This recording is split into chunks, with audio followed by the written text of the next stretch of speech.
nice to see you and welcome to our first episode of our podcast, which we create for the IFTR conference in 2025.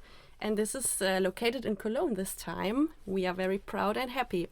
We are a group of students at the University of Cologne in the Media Studies, and we prepare this podcast for you to guide you to and throughout Cologne, so you know what to do. But before we start, let us probably introduce ourselves. I'm Luisa. This is Habin. Hello, I'm Janis. And I am Priyanka, but let's not forget about David, Margarita and Luisa, who are behind the mics and make us sound this great.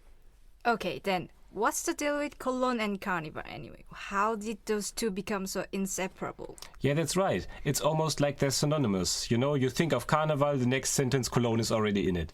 And I think it started somewhere in the early 1800s. There's something to do with the French occupation of Cologne, but that's why my historical knowledge stops really. But today, of course, hundreds of thousands of people come every year to visit Cologne, to see the carnival parades, to sing and to dance. And I heard actually recently, as soon as the train station had been built, they put extra trains into the timetable so people could come and see it and visit it. Well, I think these trains are exactly made for my friends because every carnival they prepare their costumes and come to visit me for the few days and enjoy the parties and festivities out on the streets. And it's really a special moment for us all and a feeling I don't think you can get anywhere else. Okay. Then let's say that I'm new here in Cologne. What do I need to do or what do I need to know?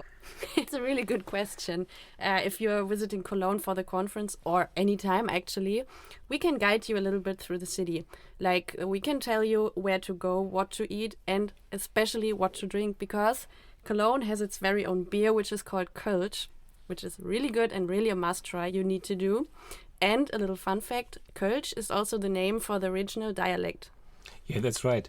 We could be like a mini travel guide to the city, to the carnival traditions, to the food, to the special cuisine we have, which I can very much recommend, and also, of course, to the conference. We've been all living in Cologne for a while now, actually, and have our fair share of experiences of the carnival. But I've actually never been to such a big conference. Have you?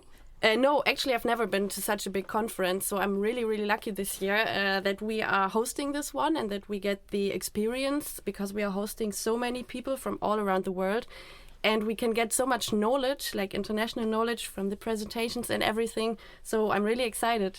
Yeah, totally. I'm also actually looking forward to explore Carnival in more academic context. Like this year's theme is performing Carnival, ecstasy, subversion, metamorphosis, and what do you all make of that? Yeah, I guess those terms could mean almost anything, you know, but that's a good thing. Because the carnival and the carnivalesque across so many different cultures and so many different people is very diverse. And even in the same carnival, for example, the one in Cologne, there are very different ways to celebrate and very different rituals and so on. And I think the metamorphosis part is pretty clear to me. You know, you dress up as someone, you put on a costume, maybe you act even as someone else. And the ecstasis part is more difficult for me to understand because there are, of course, like some hedonistic practices and some, you know, the dancing can be ecstatic. But what for me really ties the whole thing together is the subversion, because there are some really interesting questions there. You can think about who celebrates at all, who dresses up as who, is there maybe a parody aspect to it? And in what way can Carnival maybe be a safety valve for a society, you know? There are a few days where everything goes, you can let everything out, and then it's back to normal for everyone. And what I have been thinking about mostly with this motto is subversion of space and time. Because I don't know if you have experienced this, but after a long day celebrating Carnival, you go home and you think about what have I done today? I've been to so many places. I've seen this and this and this and these persons and these persons. Yes. I've been in some stranger's flat or maybe 3 strangers' flats for parties. And I think I've traversed the whole city and I've barely even noticed it. So that's what I've been thinking about, what I found really interesting. That's true. And maybe we can all share like our carnival moments and experiences from Cologne. Because I, for example, grew up in a city that's near to Cologne, but with a total different carnival. Ah, cool. And there actually there is so much variety in carnivals even in Germany. Like imagine like all the different ways of performing carnival all over the world. Yeah, there's so much to Carnival that we don't even know about. Like, the thing I remember the most was the first time I celebrated Carnival and I went to the parade. And actually, I got showered with the Kamelle and we were singing along to all those amazing Carnival songs. And I nearly lost my voice because it was such an ecstatic experience. Yeah. But then I think we have to explain Kamelle, don't you think? I think that's true. It's really specific. Kamelle is the kind of candy the people on the wagons on the parade throw to the people who are celebrating on the street. And so all the people on the street are screaming, Kamelle, Kamelle. And so they throw it. And I think especially for children, it's a really nice tradition to collect so many candy as you can. Yes, but I also love the experience of riding the local metro line, the KVB, because it's such a cramped space and you see so many different costumes and people are so ecstatic. And also most of the time someone has a speaker with them and they put on carnival songs and everyone sings together, like Fastelovend or Barbarossa-Platz, one of my favorites. And it's such a unique experience because it's just on the way, but you still kind of get to experience it so closely to yourself. That's true.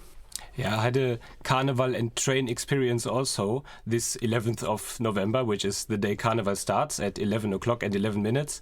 And I was trying to go to a friend's house who had invited me, and I got on the train and I accidentally stepped in the wrong train, so I ended up in the different direction I wanted to go in. And then it was 11 past 11 and I stood on the platform at Mülheim and was nowhere near my friend's flat, so it was less fun.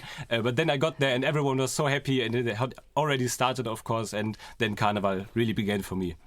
The good thing about it is when you're in the wrong train on Carnival, you will even find a group to celebrate with. That's right. Yeah. Yes.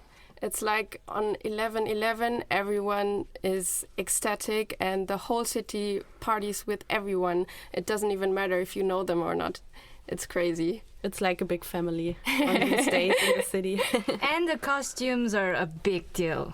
Like people start preparing them early to impress, like all the time, like... Yeah, we are in the end of January and I actually am already thinking about what I should make for my carnival's costume this year. Yeah, you always notice the trends each year. You know, it's always some costume that every second person runs around as this or the other thing. I think that's always fun. That's true, yeah. Carnival is such a lovely topic. I could talk about it for hours, but before we wrap up this conversation, maybe we can set the tone a little bit, because I feel like we're standing in the lobby, maybe after the conference, trying to inform each other about what happened about the day, but also trying to make a connection between all of us and sharing our experiences and helping each other around.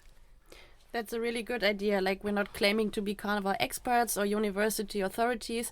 We're just trying to inform you the best that we can and also learn from each other on the conference.